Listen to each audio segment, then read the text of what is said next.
আসসালামু আলাইকুম। বিজয় ওয়ার্ল্ড নিউজে আপনাদের আমন্ত্রণ। শুরুতেই জানাবো প্রধান প্রধান সংবাদগুলোর শিরোনাম।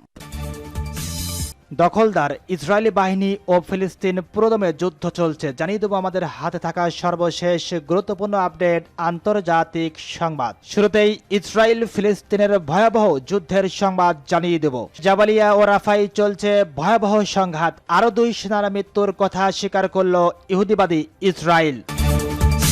এদিকে স্বাধীন ফিলিস্তিন রাষ্ট্র না থাকলে ইসরায়েলের অস্তিত্বই থাকবে না বলছে সৌদি আরব। আরও জানিয়ে দেব রাফা থেকে পিছু হটেছে ইসরায়েলি বাহিনী। এরপর জানিয়ে দেব গাজার প্রতি সংহতি জানিয়ে ইসরায়েলকে অস্ত্র সরবরাহ বন্ধ করার জন্য জার্মানিতে বিক্ষোভ চলছে। আরও থাকছে আইসিসিতে ইসরায়েলের বিরুদ্ধে ভোট দিলেন ভারতীয় বিচারপতি। এবং সর্বশেষ জানিয়ে দেব জাতিসংঘের নিয়ম ভেঙে চতুর্থবারের মতো মহাকাশে স্যাটেলাইট উৎক্ষেপণের ঘোষণা দিয়েছে কিম জং উনের দেশ উত্তর কোরিয়া। এতক্ষণ শুনছিলেন গুরুত্বপূর্ণ সংবাদ শিরোনাম, এবারে বিস্তারিত। তবে তার আগে অনুরোধ থাকবে ভিডিওটিতে একটি লাইক এবং কমেন্টস করে জানিয়ে দিন আজকের এই ভিডিও সম্পর্কে আপনার মূল্যবান মতামত।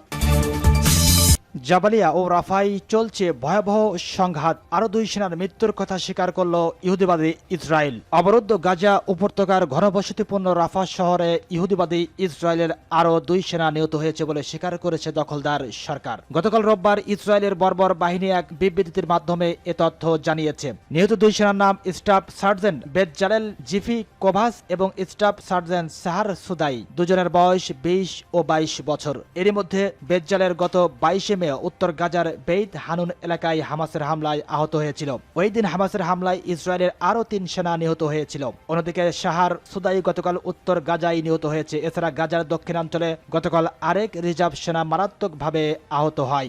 স্বাধীন ফিলিস্তিন রাষ্ট্র না থাকলে ইসরায়েলের অস্তিত্বই থাকবে না বলছে সৌদি আরব। স্বাধীন ফিলিস্তিন রাষ্ট্র না ছাড়া ইসরায়েলের অস্তিত্ব থাকতে পারে না বলে মন্তব্য করেছে সৌদি আরব। একই সঙ্গে 1967 সালের সীমানা অনুযায়ী স্বাধীন ফিলিস্তিন রাষ্ট্র প্রতিষ্ঠার বিষয়টিও পুনর্ব্যক্ত করেছে মধ্যপ্রাচ্যের অন্যতম সম্পদশালী ও প্রভাবশালী দেশটি। গণমাধ্যমের প্রতিবেদন থেকে জানা গেছে সৌদি পররাষ্ট্রমন্ত্রী ফয়সাল বিন ফারহান ব্যাসেলসে আরব ও ইউরোপীয় পররাষ্ট্রমন্ত্রীদের সাথে বৈঠকের পর জানিয়েছেন ফিলিস্তিন রাষ্ট্র না থাকলে ইসরায়েলের অস্তিত্ব থাকতে পারে না। তিনি বলেছেন দ্বিরাষ্ট্রীয় সমাধানের মাধ্যমে তারা যে নিরাপত্তার চায় সেটি ইসরায়েলের স্বীকার করে না এবং এটি খুবই উদ্বেগের বিষয়। সৌদি আরবের শীর্ষ এই কূটনীতিক সাংবাদিকদের বলেন ফিলিস্তিনি রাষ্ট্রের অস্তিত্ব ছাড়া ইসরায়েলের অস্তিত্ব থাকতে পারে না এবং এটা সম্পূর্ণরূপে মেনে নেওয়ার প্রয়োজন ইসরায়েলের। সৌদি পররাষ্ট্রমন্ত্রী ফয়সাল বিন ফারহাত আরও বলেন ফিলিস্তিন রাষ্ট্র প্রতিষ্ঠায় মাধ্যমেই নিরাপত্তা পাবে ইসরায়েল। তাই আমরা আন্তরিকভাবে আশা করি ইসরায়েলের নেতারা বুঝতে পারবেন যে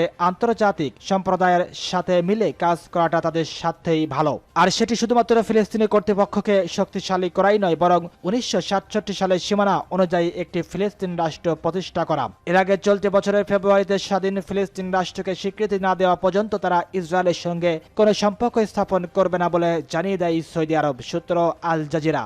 সত্যি কি রাফা থেকে পিছু হটেছে ইসরায়েলি বাহিনী? জাতিসংঘের শীর্ষ আদালত আইসিসির রায়ের পর ইসরায়েলি সেনাবাহিনী গাজা উপত্যকার সর্বদক্ষিণের মিশর সীমান্তবর্তী শহর রাফা থেকে পিছু হটেছে বলে স্থানীয় গণমাধ্যমে দাবি করা হয়েছে। তুর্কি সংবাদ মাধ্যম আনাদুল এজেন্সির প্রতিবেদনে বলা হয়েছে রবিবার স্থানীয় গণমাধ্যমে খবরে বলা হয় ইসরায়েলি সেনাবাহিনী দক্ষিণ গাজা উপত্যকার রাফা থেকে তাদের বাহিনীকে পিছিয়ে দিয়েছে। এতে বলা হয় ইয়েদিউদ অহরনদ পত্রিকা দাবি করেছে যে ইসরায়েলি সেনাবাহিনী রাফা থেকে শহর তাদের গিভাতি ব্রিগেড প্রত্যাহার করেছে। এর আগে শুক্রবার আইসিজে ইসরায়েলকে রাফায় সামরিক অভিযান বন্ধ করার নির্দেশ দেয়। একই সাথে রাফা ক্রসিং খুলে দেওয়ার এবং আন্তর্জাতিক ফ্যাক্ট ফাইন্ডিং মিশনকে প্রবেশের অনুমতি দেওয়ার নির্দেশ দিয়েছে সংগঠনটি। সংবাদপত্রটি বলছে ইসরায়েলকে রাফা ক্রসিং খুলতে হবে বলে আইসিজের রায়ের পর সেনাবাহিনী শহরের পূর্বে তাদের বাহিনী কমিয়েছে। এদিকে ইসরায়েলি সেনাবাহিনীর পক্ষ থেকে এ দাবির কোনো নিশ্চয়তা পাওয়া যায়নি বলেও প্রতিবেদনে জানানো হয়েছে। জানা গেছে রাফায় ইতিমধ্যে ইসরায়েলি সেনাবাহিনীর 4টি কমব্যাট ব্রিগেড অবস্থান করছে। তারা জাতিসংঘ নিরাপত্তা পরিষদের গাজা উপত্যকায় অবিলম্বে যুদ্ধবিরতির প্রস্তাব সত্ত্বেও নৃশংস হামলা অব্যাহত রেখেছে। সূত্র middle east monitor Anadolu agency. গাজার প্রতি সংহতি জানিয়ে ইসরায়েলকে অস্ত্র সরবরাহ বন্ধ করার জন্য জার্মানিতে বিক্ষোভ। অবরুদ্ধ গাজা উপত্যকায় ইহুদিবাদী ইসরায়েলের বর্বর আগ্রাসন ও গণহত্যার প্রতিবাদে এবং ইহুদিবাদী ইসরায়েলকে অস্ত্র সরবরাহ বন্ধ করার দাবিতে জার্মানিতে বিক্ষোভ হয়েছে। রোববার জার্মানির রাজধানী বার্লিনে ডেমোক্রেসি ফেস্টিভ্যাল অনুষ্ঠানে পররাষ্ট্রমন্ত্রী এনালিনা বেয়ারবক বক্তৃতা দিতে গেলে উপস্থিত জনগণের বিরাট অংশ জার্মান সরকারের বিরুদ্ধে স্লোগান দেন। গাজা আগ্রাসনে ইসরায়েলের ভূমিকার প্রতি সমর্থন জানানোর কারণে জার্মান সরকারের বিরুদ্ধে তারা ক্ষোভ প্রকাশ করেন। প্রতিবাদী অংশ নেওয়া লোকজনের হাতে ব্যানার দেখা যায় যাতে লেখা ছিল গণহত্যা বন্ধ করো। প্রতিবাদী লোকজন অভিযোগ করেন যে জার্মান সরকার গাজা যুদ্ধের ব্যাপারে ইহুদিবাদী ইসরায়েলের জন্য পক্ষপাতিত্ব করছে। তারা গাজায় তাৎক্ষণিকভাবে অস্ত্র সরবরাহ বন্ধ করার জন্য পররাষ্ট্রমন্ত্রী বেয়ারবকের প্রতি আহ্বান জানান। মঞ্চের সামনে গোলমাল বেড়ে যাওয়ার বেয়ারবক হতাশ হয়ে পড়েন। তিনি একজন বিক্ষোভকারীকে চিৎকার করে এখানে কোনো হুমকি নেই। এক নারী বিক্ষোভকারী বলেন জার্মানির সমর্থনের কারণে গাজাকে মাটির সাথে মিশিয়ে দিয়েছে ইসরায়েল। আইসিজে ইসরায়েলের বিরুদ্ধে ভোট দিলেন ভারতীয় বিচারপতি। সংখ্যাগরিষ্ঠ রায়ের ভিত্তিতে ফিলিস্তিনের গাজা উপত্যকার দক্ষিণ রাফা অঞ্চলে ইসরায়েলের সামরিক অভিযান অবিলম্বে বন্ধের নির্দেশ দিয়েছেন আন্তর্জাতিক বিচার আদালত আইসিজে। বিচারকের প্যানেল 13/2 ভোটের ভিত্তিতে এই রায় প্রণয়ন করেছেন। সেখানে ভারতীয় বিচারপতি দলবীর ভান্ডারী ইসরায়েলের বিরুদ্ধে ভোট দিয়েছেন। সোমবার 27 মে ভারতীয় সংবাদ মাধ্যম এনডিটিভি জানিয়েছে গাজায় ফিলিস্তিনি জনগণকে রক্ষায় ব্যবস্থা নিতে দক্ষিণ আফ্রিকার অনুরোধে সাড়া দিয়ে শুক্রবার 24 মে ইসরায়েলকে রাফায় সামরিক অভিযান বন্ধের নির্দেশ দিয়েছেন হেগের আন্তর্জাতিক বিচার আদালত আইসিজে।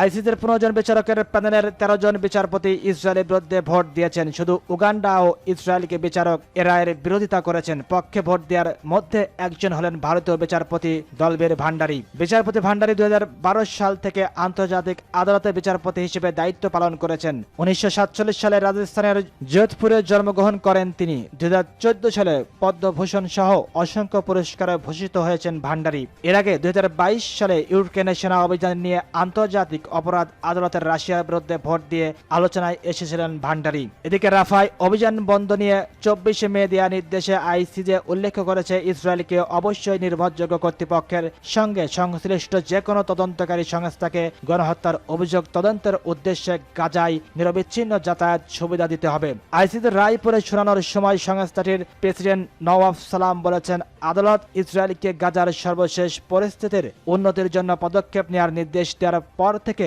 ফিলিস্তিনি উপত্যকার পরিস্থিতির আরও অবনতি হয়েছে। এ পরিস্থিতিতে নতুন করে জরুরি আদেশ দেওয়া আবশ্যক হয়ে পড়েছে। আদালত গাজায় মানবিক সহায়তা প্রবেশের জন্য মিশর ও গাজার মধ্যে রাফা ক্রসিং খুলে দেওয়ার নির্দেশ দিয়েছে ইসরায়েলকে। এছাড়া আদালত বলেছেন তদন্তকারী অবরুদ্ধ উপত্যকায় প্রবেশের ব্যবস্থা করতে হবে এবং 1 মাসের মধ্যে এই অগ্রগতি সম্পর্কে রিপোর্ট দিতে হবে।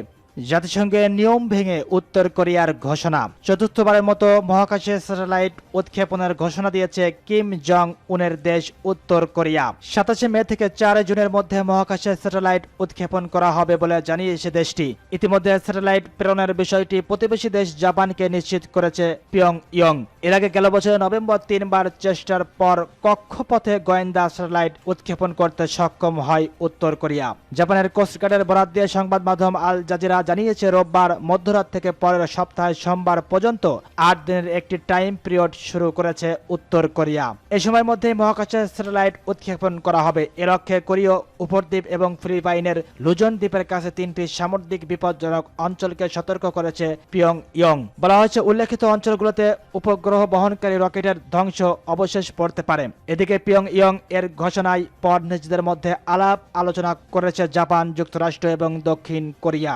আলোচনার পর উত্তর কোরিয়াকে এই পরিকল্পনা স্থগিত করার আহ্বান জানিয়ে সতর্ক করেছে দেশগুলো। সতর্কবার্তায় উত্তর কোরিয়ার উদ্দেশ্যে বলা হয়েছে ব্যালিস্টিক ক্ষেপণাস্ত্র প্রযুক্তি ব্যবহার করে স্যাটেলাইট উৎক্ষেপণ জাতিসংঘের প্রস্তাবের পুরোপুরি লঙ্ঘন। উত্তর কোরিয়ার উচিত জাতিসংঘের প্রস্তাবের প্রতি সম্মান প্রদর্শন করা।